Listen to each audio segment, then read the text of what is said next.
Good morning, dear students of class 12 science. Welcome to biology class. Today we'll begin with a new unit and with a new chapter. So unit number 4, biotechnology and its applications, and chapter number 11, biotechnology, principles and processes. Okay, page number 578. So we'll begin a new chapter, biotechnology, principles and processes. So before that, what is biotechnology actually, right? We have heard not about biology also, but now here we are dealing with the term biotechnology. So actually, what is biotechnology? All right, so all of you heard about the term biotechnology, which mainly the buzzword of the 21st century. Basically, this biotechnology, it's mainly the integration of biology and technology. You can just simply break the word, right? Bio means biology and technology. So it is the integration of biology and technology, which is mainly concerned with the exploitation of biological components, for example microorganisms, okay, plants or animals, cells, nuclei, which are being used for the larger scale productions of substances which are being utilized for the welfare of the human beings, which can be utilized by the human beings, okay, and those substances can be utilized by manipulating their genes. Okay, so here in biotechnology we are combining biology with technology, where we are utilizing different types of microorganisms, okay, bacteria or any other microorganisms, from which we are producing large scale substances which can be utilized by the human being, by the welfare of the human being. For example, vaccines, right? It can be discovered by the role or by the use of biotechnology, which are being used by the human beings for their own benefit. Okay, so here in this chapter we learn about the biotechnology, its principles and processes. Okay, so what is biotechnology? Now we'll just go with the definitions. Okay, clear? So biotechnology deals with the techniques of using living organisms or their enzymes to produce products and processes which are useful to the human. These are simple definitions. Clear? We are saying that biotechnology deals with the technique, okay, where we are utilizing the living organisms, mainly the microorganisms or their enzymes. So over here we are either using the microorganisms or the living organisms directly, or we are using the enzymes which are present in their body. Why? To produce the products like vaccines, medicines or any other products which are utilized, which are being benefited for the human mankind. Clear? So the term biotechnology has been defined differently by various international organizations. So the first definition we will discuss today is given by the Organization of Economic Cooperation and Development. Okay, so this OECD means Organizations for Economic Cooperation and Development. They are defined biotechnology as the application of scientific and engineering principles to the processing of material by biological agents to provide goods and services. So according to OECD, biotechnology is the application of scientific method and engineering principles, where we are using the biological agents, all right, to provide or to produce these substances like goods and services, the products which are being utilized by the human beings for their own benefit. Similarly, according to US Nation Science Federations, clear? So according to US Nation Science Federations, they have defined biotechnology is the controlled use of biological agents. So over here we are using the biological agents, which may be viruses, which may be bacteria, all right, or any other microorganisms, which will produce substances which can be utilized for the benefit of both plants and animals. So according to US National Science Federations, biotechnology is the controlled use of biological agents such as microorganisms or cellular components for beneficial use. So here we are using biological agents like microorganisms or any product from those microorganisms for our own benefit. The most important one is European Federation of Biotechnology. Clear? The most important one is European Federation of Biotechnology. So according to European Federation of Biotechnology, they have defined biotechnology as the integrated use of biochemistry. Look over here, it's mainly the combination of biochemistry, microbiology, cell biology and engineering science. So according to these federations, biotechnology is mainly the combinations or mainly the integration of biochemistry.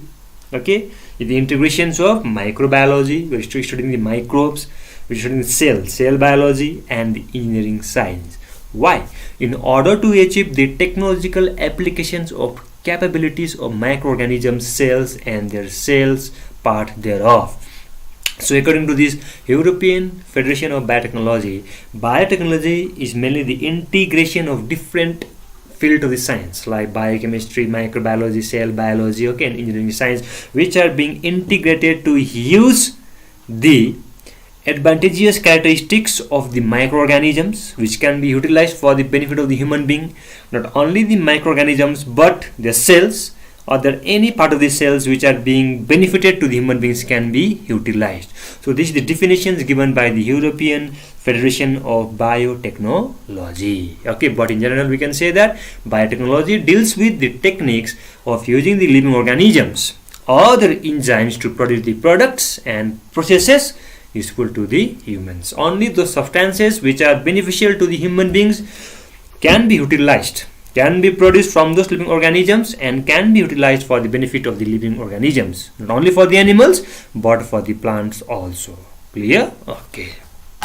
Now, biotechnology can be divided into two phases. Let's go to the history of biotechnology. Okay, so simply we can divide the biotechnology into two phases.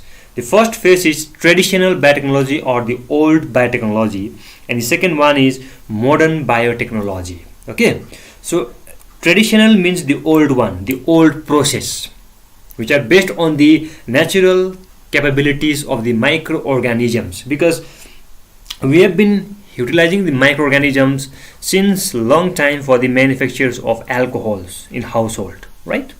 So here in traditional biotechnology, we mainly use the natural capabilities of the microorganisms in the preparation of curd, vinegar, wine, beer, and any other alcoholic beverage. Okay, it's because this technology are being utilized since long time back by our ancestors, we can say, okay, by our forefathers.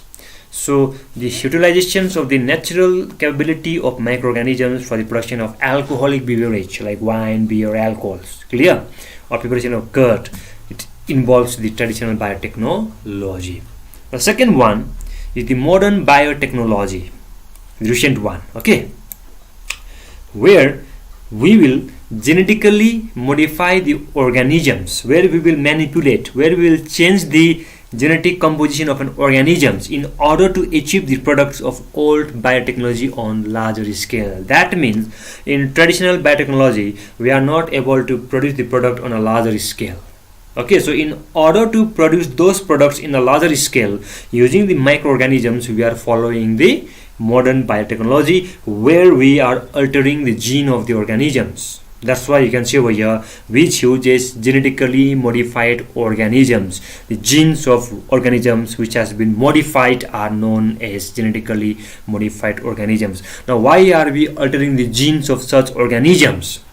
Right, in order to achieve the products on a larger scales, which cannot be produced by means of traditional biotechnology. Okay, so many other processes or techniques like in vitro fertilization, which forms the test tube baby, okay, synthesizing a gene and using it, developing a DNA vaccine, or correcting a defective genes are included under the modern biotechnology. That means with the advancement in the field of biotechnology now, we can even rectify those genes which are not functioning properly. If the genes will not function properly, then the phenotype of an organism will also be changed. Okay, so those genes which are defective now can also be rectified by the help of modern biotechnology. We are capable of undergoing in vitro fertilizations. Why?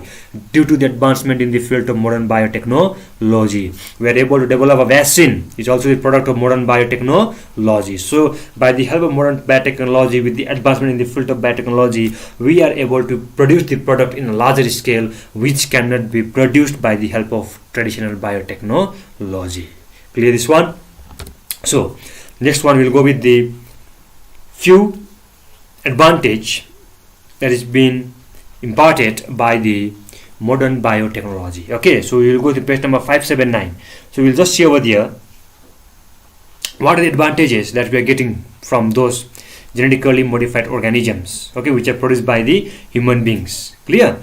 Because what we are doing, we are altering the gene of the organisms, we are cutting it, we are isolating those genes, and we are transferring the desired DNA into the host. Okay, for example, what we can say that, suppose in the last class we learned about the two species or the two plants called sugarcane, if you remember. One was able to grow properly in North India, but its production was quite low. Okay. Similarly, there is one sugarcane which is growing in South India, but it was not able to survive in North India, but it has higher sugar productions.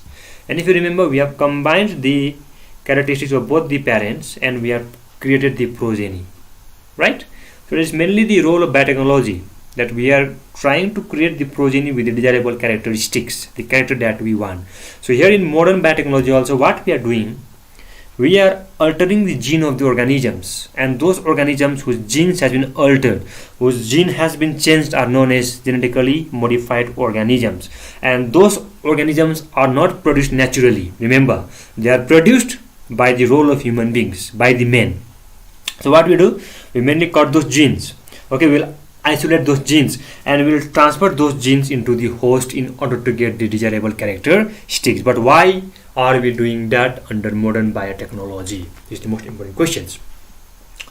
So artificial manipulations and transfer of genetic material from one type of plant to the another, from one type of animal to the another, or from plant to animal, or from animal to plant, or from animal to microorganisms. It can be done by the help of modern biotechnology. Why? Because we are cutting the gene, after which we will talk about how we are able to cut the segment of DNA. Clear? So we are able to cut the DNA, and that cut piece of DNA can be introduced into any host, and that host can be a plant, it can be an animal, or it can be a microorganism. Second one, by the help of modern biotechnology, we are able to manufacture antibiotics, we are able to manufacture insulins, hormone, enzymes, vaccines, and the drugs using the microbes. Clear? We can develop a diagnostic skills for kids and monoclonal antibody. We can help in development of pest, wheat, and frost resistant plant varieties. Okay, it will help in the improvement of varieties of plants and animals for better yield, for better quality, okay, and for disease resistant property. We can develop the transgenic plants, such as, for example, transgenic golden rice. Kindly mark in your book, okay, page number 579. Point number G. Development of transgenic plants, example such as transgenic golden rice. Now this transgenic golden rice is rich in vitamin A. This is very important. This will come under 1 marks. What is the advantage of transgenic golden rice? Okay, this transgenic golden rice is rich in vitamin A. Then we can also form the transgenic BT cotton. If you remember, Bacillus thuringiensis, BT. Remember that is spores which are utilizing to mainly kill the pest, insect pest. That BT cotton we can create by the help of modern biotechnology.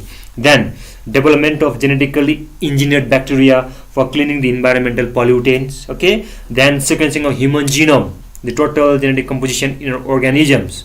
We can sequence it by the help of human genome, not only human beings but that of the animals or the plants. We can go for total genome sequencing of an organisms. Then we can also create gene libraries. We can create gene banks of various animals and plants by the help of modern biotechnology. Clear? So here can remember the word GMO, genetically modified organisms, the organisms whose genes has been altered or has been changed. Clear? The next one we'll talk about principles of biotechnology, because the modern biotechnology arose and evolved with the perfection of following two core techniques. We have got two important techniques under the modern biotechnology which are being utilized for the welfare of the human beings. Now those two principles are mainly the genetic engineering and the biochemical engineering processes. These are the two principles of biotechnology. The first one is genetic engineering and the second one is biochemical engineering processes. Clear? So what is genetic engineering? We will go through it. Now genetic engineering, also called recombinant DNA technology. Afterwards we'll learn about recombinant DNA, but right now we'll focus on the technology. Okay, So genetic engineering or recombinant DNA technology is mainly the usage of technology to alter the genome. Alter means to change. Can you remember? Alter means to change. So this technology, this genetic engineering is mainly utilized to alter, to change the genome of a living cell. For what purpose? For medical purpose or for industrial use. Now since we are altering the gene, altering the genome, it is also called recombinant DNA technology or gene manipulation, because we are altering, we are changing the gene of an organism. Clear? So it is also called gene manipulation or recombinant DNA technology. Okay, so therefore we have got different steps or the different processes under genetic engineering or recombinant DNA technology, since we are altering the genome of an organism. So what does it include? First one, it includes the artificial or in vitro synthesis of a gene. Okay, the first one, it includes the synthesis of a gene or artificial or in vitro synthesis of a gene, or the formation of complementary DNA or cDNA. Listen very carefully. Or formation of complementary DNA or cDNA from mRNA. Generally, from DNA there will be formation of RNA, but from RNA also there can be formation of DNA, and those DNA which are produced from the mRNA are known as complementary DNA or cDNA, and they are produced by the process called reverse transcriptase.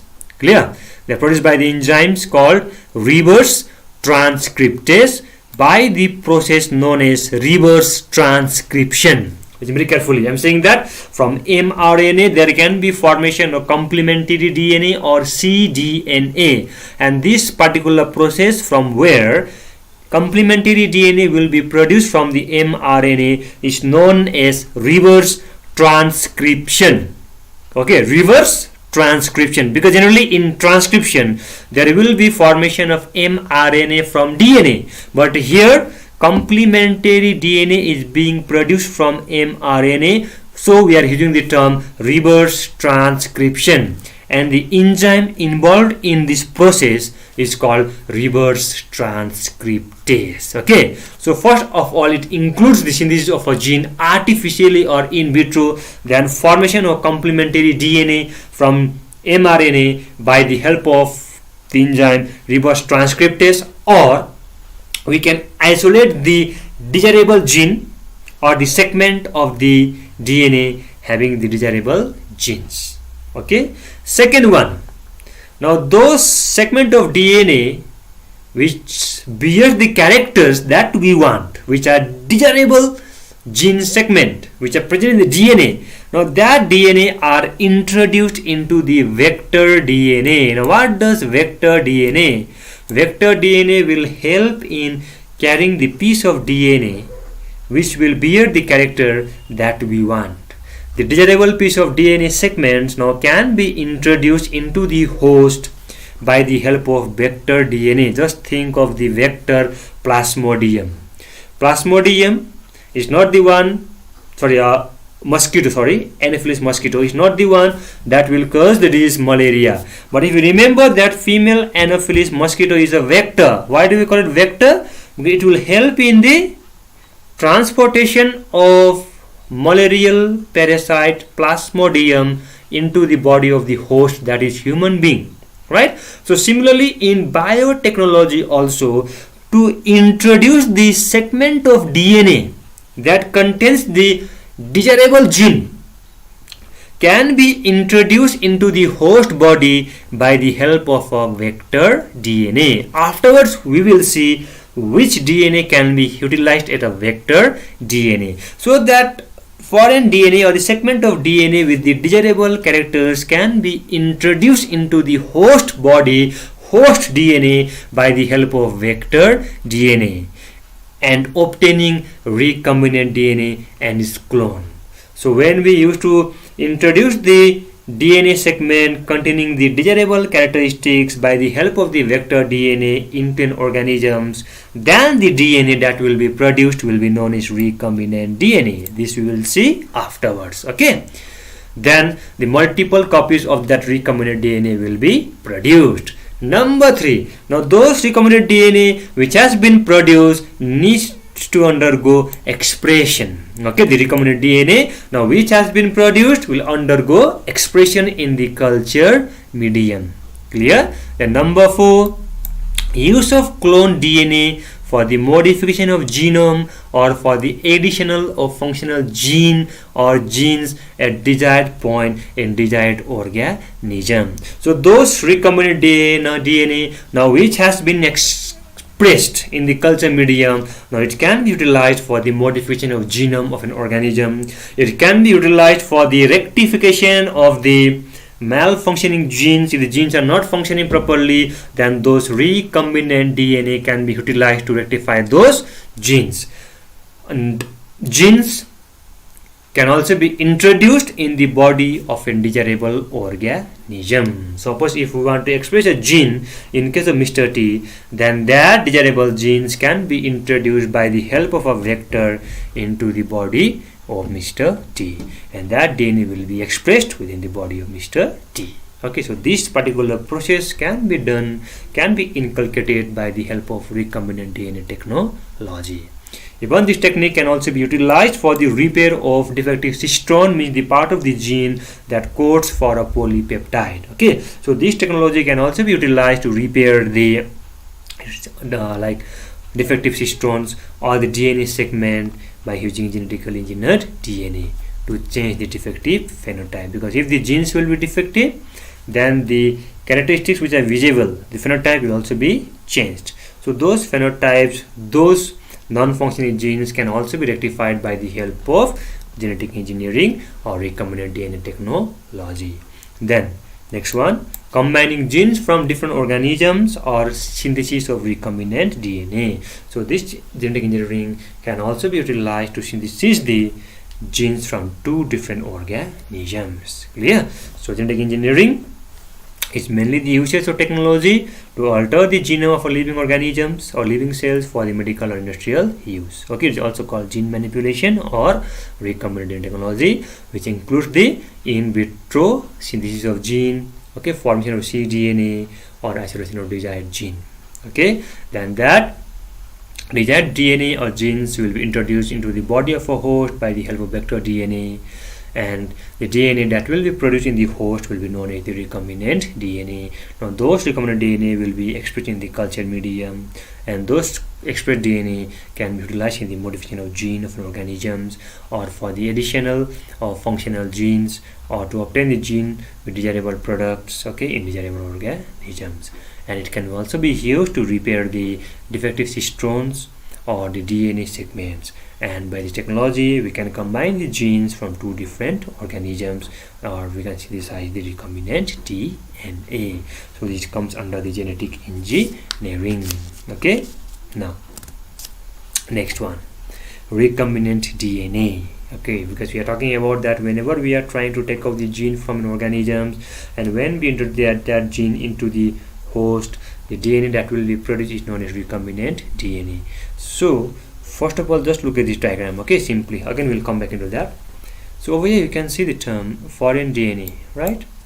Foreign DNA means those DNA where we will find the desirable segment of gene or DNA.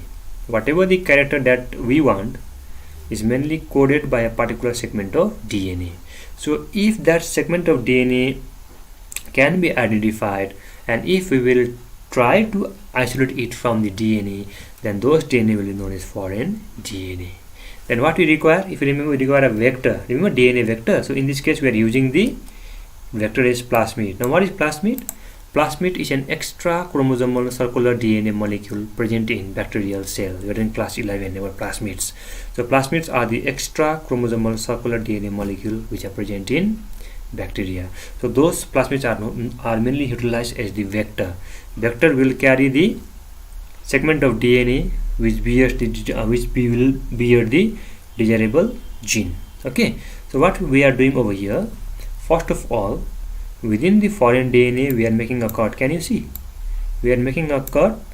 Now this cut piece of DNA, it will bear the segment having our desirable characteristics. Okay, now a small cut will also be made in the vector DNA also. Can you see over here?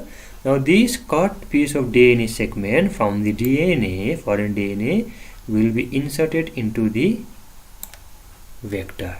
Can you see? So finally our DNA will be produced from two different sources, because this is coming from the foreign DNA and this one is coming from the plasmid DNA. So this DNA will contain the DNA from two sources, and those type of DNA are known as recombinant DNA. So this DNA is our recombinant DNA.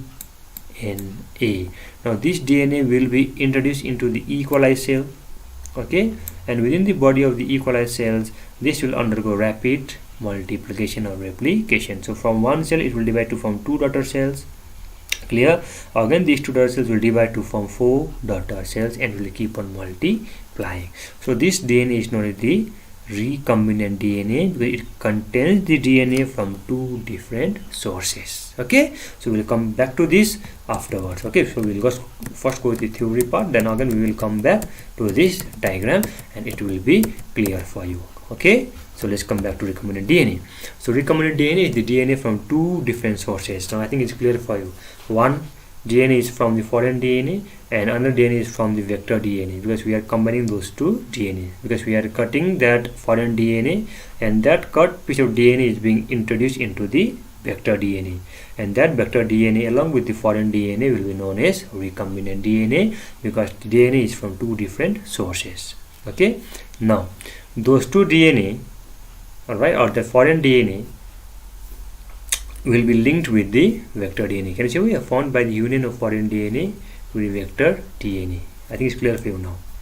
Now it is constructed artificially in the laboratory. It is not done naturally, but it is done in the laboratory in an artificial way. Recombinant DNA is also called heterologous DNA or heteroduplex DNA or chimeric DNA. Hetero means different because it contains the DNA from two different sources, so it is heterologous. Herbert Boyer and Stanley Cohen were the first one to produce the recombinant DNA. This is very, very important. Okay, Herbert Boyer and Stanley Cohen in 1972, they were the first one to produce the recombinant DNA by joining the antibiotic resistant gene. Antibiotic resistant genes means these genes will impart resistance to antibiotic to the bacterial cells. Those bacteria which will carry the antibiotic resistance property will not be affected when we use antibiotic. Okay, so here Herbert Boyer and Stanley Cohen, they have isolated the antibiotic resistant genes, alright, and have joined that gene to the plasmid of Salmonella typhimurium. Over here plasmid is the vector, so that antibiotic resistant genes is being incorporated into the vector DNA or the plasmid of Salmonella typhimurium, and the DNA that will be produced will be known as the recombinant DNA because there will be DNA from two different sources. Clear? So let's go through the steps that how Herbert Boyer and Stanley Cohen were able to develop the first recombinant DNA. First one, they isolated the antibiotic resistant gene by cutting it from a plasmid which conferred antibiotic resistance to bacteria. That means over here the desirable characteristics, the desirable segment of DNA is the one that bears the antibiotic resistant property. So this antibiotic resistant property is our desirable characteristics. So we have to identify the gene that has the property of antibiotic resistance, and if that genes will be identified, we have to cut it. Okay, so Herbert Stanley Cohen, they isolated the antibiotic resistant genes by cutting it from a plasmid which conferred antibiotic resistance to bacteria. So if Mr. T has got the antibiotic resistant genes, so what we look for in Mr. T is the gene that will confer that antibiotic resistant property to Mr. T. If we will identify that gene, then we will cut that gene. Clear?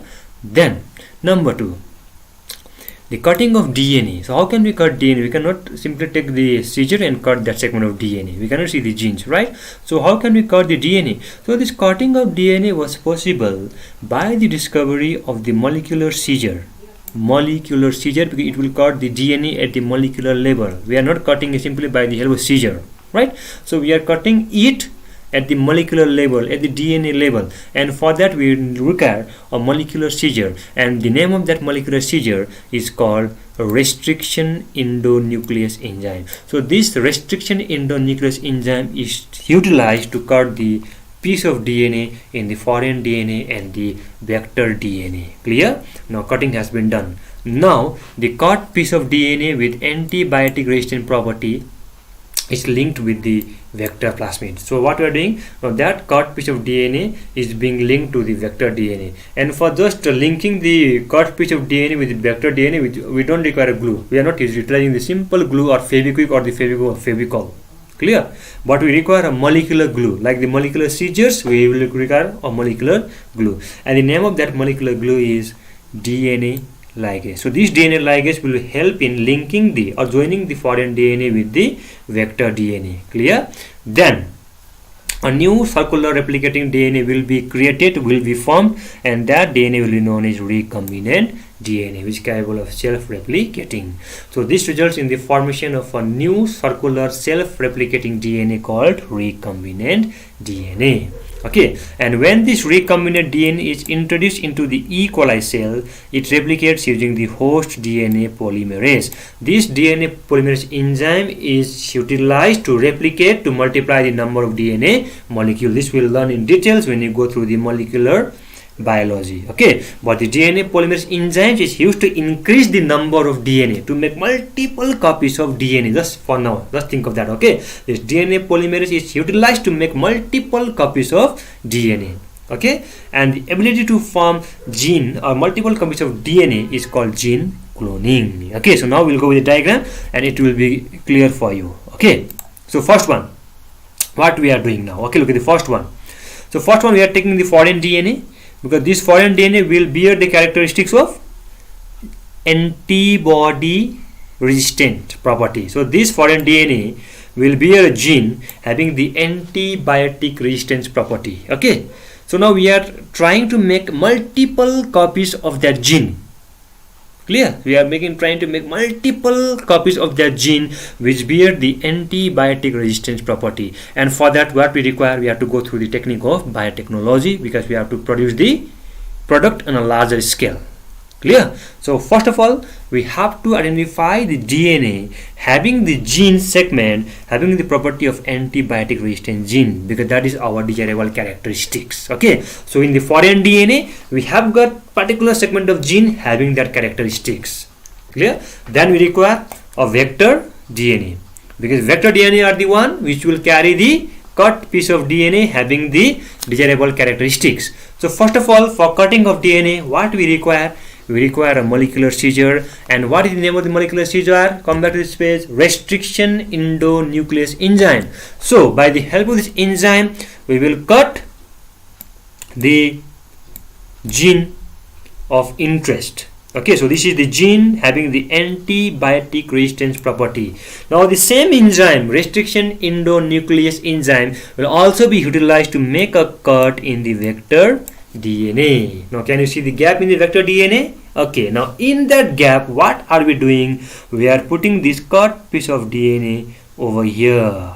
Okay, so we are linking the cut piece of DNA into the vector DNA, and this linking or joining is possible by the help of the enzyme known as DNA ligase. Okay, so by the help of the DNA ligase, we are cutting or we are linking the cut piece of DNA to the vector DNA, and a new self-replicating DNA will be produced, which is known as recombinant DNA. So this one is our recombinant DNA. Now this recombinant DNA will be introduced into the E. coli cells, and within the E. coli cells, the enzyme DNA polymerase will help in its multiplication. So the multiple copies of recombinant DNA can be produced once it is introduced into the E. coli cells, because the DNA polymerase of E. coli cells will consider the recombinant DNA as its own and help in its multiplication. So one E. coli cells will multiply to produce 2 daughter cells having 2 rDNA or recombinant DNA. Now 2 cells will again replicate, will divide to form 4 daughter cells, 4 to 8, 8 to 16, 16 to 32, and hence so on. It keeps on multiplying. It keeps on making multiple copies, and this property to make multiple copies of recombinant DNA is known as gene cloning. Clear? So hope it is clear for you what is recombinant DNA, because it will contain the DNA from 2 different sources. Clear? Okay, so how this diagram is also clear for you. How are we able to create the recombinant DNA? Clear? So this much for today. Today we have learned the definition of biotechnology. Then we have gone through the phases or the history of biotechnology, where we have learned about the traditional or the old or classical biotechnology and the modern biotechnology. Then we have gone through the principles of biotechnology, which involve 2 core techniques: genetic engineering or recombinant DNA technology and biochemical engineering process. And also learned about the creations of recombinant DNA. Clear? So we'll continue with the same chapter, okay, with the same topic, recombinant DNA, in the next class. So this was for today. Thank you.